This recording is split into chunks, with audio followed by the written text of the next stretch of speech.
BJP की तरफ से दावा किया जा रहा है कि बीजेपी 370 और एनडीए 400। आपसे मैं ये समझना चाह रही हूँ, क्योंकि आपने करीबी से काम करने का तरीका देखा है, प्रधानमंत्री नरेंद्र मोदी का भी, अमित शाह का भी, कि इस तरीके के जो आंकड़े दिए जा रहे हैं इनकी तरफ से, ये वाकई में मुमकिन है? ये लोग देखिए या फिर ये चुनावी जुमले के जुमला है, देखिए ना, ये उसकी कोई गारंटी है कि वो हो ही जाएगा। ये तो चुनाव लड़ने की रणनीति का, प्रयास का, स्ट्रेटेजी का हिस्सा है। चुनाव सिर्फ जमीन पर नहीं, वो दिमाग में भी लड़ा जाता है, साइकोलॉजिकली भी लड़ा जाता है, और एक गोल सेटिंग भी होती है। आप परीक्षा में बैठते हैं तो अपने लिए तय करते हैं कि मुझे 90% नंबर लेकर आना है। उसमें कोई सही गलत की बात नहीं है। 90% का लक्ष्य लेकर आप तैयारी कर रहे हैं। संभव है कि 85 आ जाए, संभव है कि 95 आ जाए। तो अगर बीजेपी ये दावा कर रही है तो ऐसा तो ये हर चुनाव में करते हैं। बंगाल में भी कहा 200 सीट से ज्यादा लेकर आएंगे। हर प्रोग्राम में बैठ के कहा कि 200 से ज्यादा लिख के ले लीजिए, 200 से ज्यादा आ रहा है, आए 77। तो ये राजनीतिक दल, नेता इस तरह के दावे या इस तरह की गोल सेटिंग करते हैं। उसमें कोई सही गलत नहीं है, वो तो एक अनुमान है किसी को। देखिए, देश में जितने लोग भी हैं, नेताओं की बात तो छोड़ दीजिए, जो ट्रेंड सेफोलॉजिस्ट हैं, जो रोज नंबर आंकड़ों को देख रहे हैं, उसका अध्ययन कर रहे हैं, उनको भी किसी को डेफिनेटिव ये पता नहीं होता है। क्योंकि जो लोग भी स्टैटिस्टिक्स को समझते हैं, सेफोलॉजी को समझते हैं, कोई आंकड़ा आता है उसमें 3% प्लस माइनस का लोग मानकर चलते हैं। 3% तो वो नीचे लिखते हैं डिस्क्लेमर में कि plus minus 3% error, margin of error हो सकता है। अब भारत जैसे देश में अगर आप 3% प्लस और माइनस, मतलब 5%, 6% का आप मार्जिन लेकर चल रहे हैं, 6% में तो कहां का कहां रिजल्ट हो जाएगा।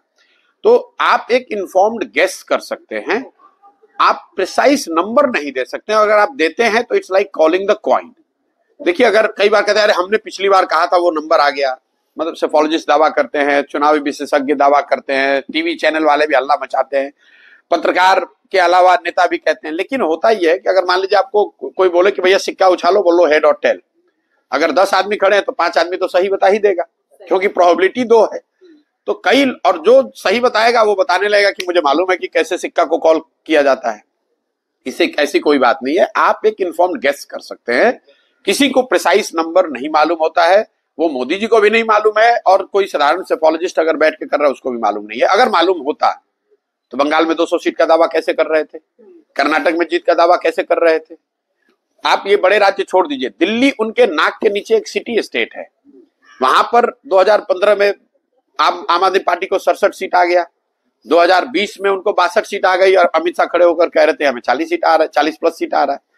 तो ये 2 बातें हैं, एक तो उनको पता नहीं होता है, फिर भी वो कहते क्यों है? कहते इसलिए है कि उनको जो सूचनाएं मिल रही होती हैं उसके आधार पर उनका गेस है। और दूसरा, आपको पार्टी के नेता होने के नाते आप ये थोड़ी ना कहिएगा कि मैं हार रहा हूं, आप तो यही कहिएगा कि मुझे बहुत बड़ी जीत मिल रही है। एक सवाल और, इससे बिल्कुल उलट सवाल। दूसरी तरफ के जो दावे हैं उनकी तरफ से कहा जा रहा है कि साहब, जिस तरीके का बम बम माहौल इस बार बीजेपी के लिए है, मोदी के लिए राममय माहौल है, वो लाभार्थी हैं, मोदी की गारंटी है, हिंदी हार्टलैंड के 3 राज्य जहां पर अभी बम्पर जीत मिली है, तो ये एक तरीके से 2004 कहीं 2024 में रिपीट होने वाला है। मतलब जो उस जमाने में इंडिया शाइनिंग वाला एक माहौल था। नहीं, देखिए, ये कॉमन सेंस की बात है। When you get over confident, like logical बात है कि one should never get over confident.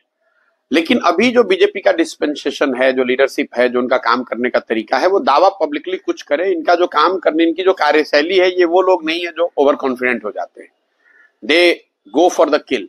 अगर उनको मालूम है कि वो जीत रहे तो भी वो हल्के में नहीं लड़ेंगे।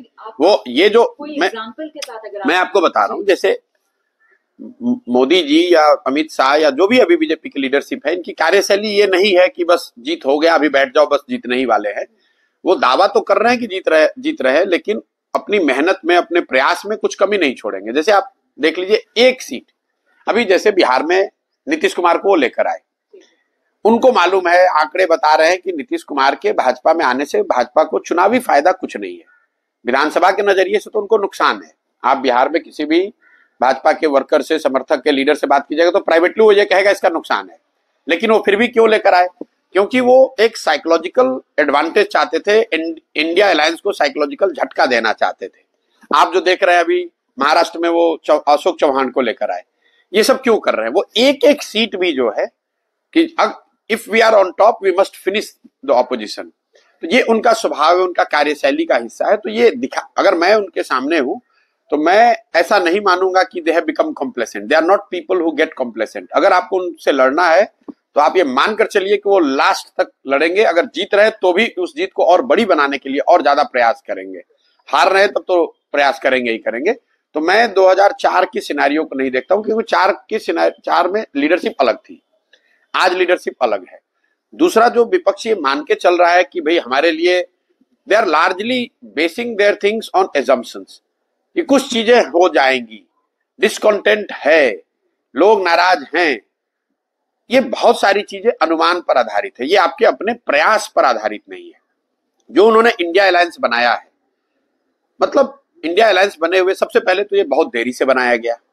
आप मुझे बताइए, लोग कहते हैं सीटों पे समझौता नहीं हुआ, नैरेटिव नहीं बना, चेहरा कौन हुआ। इन सब बातों पर तो विवाद हो सकता है भी, कौन चेहरा होगा, क्या नैरेटिव होगा, कौन सीट लड़ेगा।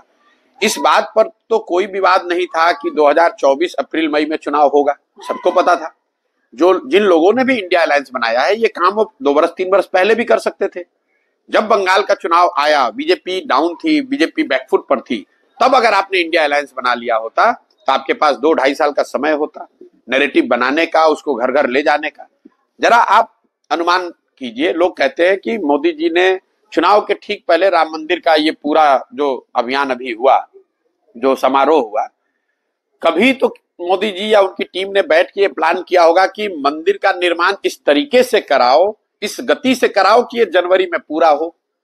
अब विपक्ष वाले बैठ के ये कह रहे हैं, अरे भाई चुनाव के पहले करा के फायदा उठाना चाह रहे हैं। भाई कम से कम भाजपा वालों ने इतना तो सोचा 3 वर्ष पहले। तुम 3 वर्ष पहले क्या कर रहे थे? तुम्हें भी तो मालूम था कि 24 में चुनाव है, तो आपको भी तो सोचना चाहिए था कि मैं जनवरी 2024 में क्या करूंगा। अगर राम मंदिर होगा तो उसका हम काउंटर कैसे करेंगे। तो आपने तो वो किया नहीं।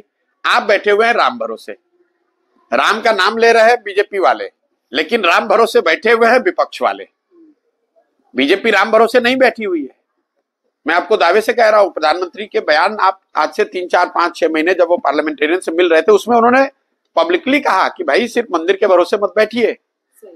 वो राम का नाम ले रहे हैं, राम भरोसे बैठे हुए हैं कांग्रेस वाले कि कुछ हो जाएगा। तो अगर आप राम भरोसे बैठोगे तो भैया राम जी अगर कृपा करेंगे तो जीतोगे, नहीं कृपा हुई तो आप हारोगे। एक बात